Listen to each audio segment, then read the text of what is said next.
یہ حلقے میں بیٹھے ہوئے مسجد میں ایک آدمی باہر سے آتا ہے تو اس کو مجلس میں آنے کا طریقہ سکھاتا ہے, آداب سکھاتا ہے کہ اس طریقے سے آنا ہے. کہ اسلام ایسا نہیں ہے کہ اسلام چند اصولوں کا نام ہے اور بس کام ختم ہو گیا. تو مہمان کا اکرام بھی ہو گیا, صرف نیت کرنا ہے, کام ویسے کرنا ہے, لیکن تھوڑی سی بیدار مغزی کر دی, اضافی کوئی محنت نہیں ہے. نیت کر لیا اللہ یہ مہمان کا میں اس لیے احترام کرتا ہوں کہ یہ حضور علیہ السلام کی سنت ہے, اور مسلمان کا مسلمان کے اوپر کچھ حقوق ہوتے ہیں. ان حقوق میں سے یہ ہے کہ مہمان کا اکرام. حضور علیہ السلام نے فرمایا من کان یؤمن باللہ والیوم الآخر فلیکرم ضیفہ. وہ اپنے مہمان کا کیا کر لے, اکرام کرے. جو اللہ پر اور روز آخرت پر ایمان رکھتا ہو تو وہ اپنے مہمان کا کیا کرے. کرنا تو ویسے بھی ہے, کرتے ہیں تکلف والے انداز میں کرتے ہیں, لیکن اگر نیت کر لی تو دنیا بھی بہتر ہو گئی اور آخرت بھی بہتر ہو گئی. یہ نیت کی. پھر فرمایا ایک آدمی دکان میں بیٹھا ہوا ہے, کپڑے کا کاروبار ہے اس کا, تو وہ یہ نیت کر لے کہ بھئی شرعی لباس, شرعی لباس جانتے ہیں نا, لباس شرعی لباس. لباس کا مطلب یہ ہے, لباس میں دو چیزیں ضروری ہے. دو, ایک یہ کہ کپڑا ایسا ہو کہ اس کے اندر جسم کا کلر نظر نہ آئے, اتنا باریک نہ ہو کہ اس میں نظر آ جائے ایک, اور دوسرا وہ اتنا چست نہ ہو کہ انسانی جسم کی ساخت نظر آ جائے. یہ دو باتیں اس میں ہیں. تو یہ کیا ہے, لباس ہے, اور یہ کیا ہے, یہ زینت ہے, یہ خوبصورتی ہے. اور جو اس سے ہٹ کر ہے وہ ڈنگر بنا ہے, وہ حیوانیت ہے, وہ جانوروں سے بدترین زندگی ہے.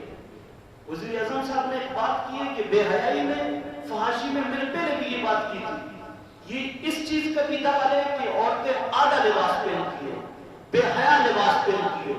اوہ, لوگوں نے آسمان سر پہ اٹھایا. وہ مولوی بیچارے تو بات کرتے رہتے ہیں نا. امیر شریعت حضرت سید عطا اللہ شاہ بخاری رحمۃ اللہ علیہ فرمایا کرتے تھے کہ نہ اقبال کو, علامہ اقبال رحمۃ اللہ علیہ کے بارے میں, کہ اقبال کو نہ تو انگریز نے سمجھا نہ مسلمان نے سمجھا. مسلمان سمجھتا تو اقبال کی پیروی کرتا اور وہ اتنا خوار اور ذلیل نہ ہوتا. وہ تو ستاروں پر کمل ڈالنے کی اور پڑاؤ ڈالنے کی باتیں کرتے تھے, اور کائنات کی تصویر کی ایسی بات کرتے ہیں کہ مسلمان کی تو یہ شان ہے. یہ اقبال کا نظریہ ہے. اور فرمایا کہ انگریز بھی نہیں سمجھا. سمجھتا نا, انگریز سمجھتا تو اقبال اپنی موت نہ مرتا. تو بیچارے نے بات کی اور اچھی بات کی. میں جو دیکھے نا, اختلاف بڑا اختلاف کرتے ہیں. جس بندے سے میرا اختلاف ہے تو کوئی اچھی بات بھی کرے اس کو اچھا نہیں کہنا ہے, اس کو کہتے ہیں منافقت. اور جس بندے سے میری مخالفت نہیں ہے, اگر وہ غلط کام بھی کرتا ہے تو اس کو کہتے ہیں ٹھیک, یہ بھی دوہرا معیار ہے, یہ منافقت. جب تک معاشرے سے یہ چیز ختم نہیں ہوگی ہم ترقی نہیں کر سکیں. مثالیں بدلیں گے. اب اس نے بڑی اچھی بات کی خان صاحب نے کہ بھئی یہ بے حیائی میں, جنسی زیادتی میں اور ان چیزوں میں عورت کے لباس کا دخل ہے. تو اب شرعی لباس ہے. شرعی لباس, ایک دکاندار دکان میں بیٹھا ہوا ہے. اور ایک چیز یاد رکھیں, لوگ پوچھتے ہیں نا کہ فلانا کاروبار جائز ہے ناجائز ہے. ایک چیز دکان میں رکھ کر بیچنا بھئی آسان سا ضابطہ ہے. جو چیز خود حرام ہے تو اس چیز کا کاروبار اور بیچنا بھی کیا ہے, زنا کیا ہے. زنا کے اڈے چلانے کے لیے جگہ کرایہ پر دینا حرام ہے. خود بولے حرام ہے. سود کیا ہے, تو سود کے کاروبار کے لیے اپنی بلڈنگ, کمرہ, اپنی کوئی جگہ کرایہ پر دینا اور اس کا معاون بننا بھی کیا ہے, شراب حرام ہے. تو شراب کو بیچنا بھی حرام ہے, شراب کی کمائی بھی. میں پھر کہوں کہ فلانے کے ساتھ قربانی درست نہیں ہے تو یعنی اس کمائی کے ساتھ قربانی درست نہیں ہے, اور حرام کمائی والے کو قربانی میں شریک نہیں کرنا ہے, آسمان سر پہ اٹھاتے. بس ضابطہ شریعت کا بتا دیا، جو کام حرام ہے اس کام کا کاروبار بھی کیا ہے؟ شراب حرام ہے تو شراب کا کاروبار بھی، ٹی وی، وی سی آر، فلمیں اور یہ بے حیائی کی چیزیں، یہ کام خود کیا ہے؟ حرام ہے، تو اس کی کمائی بھی حرام ہے۔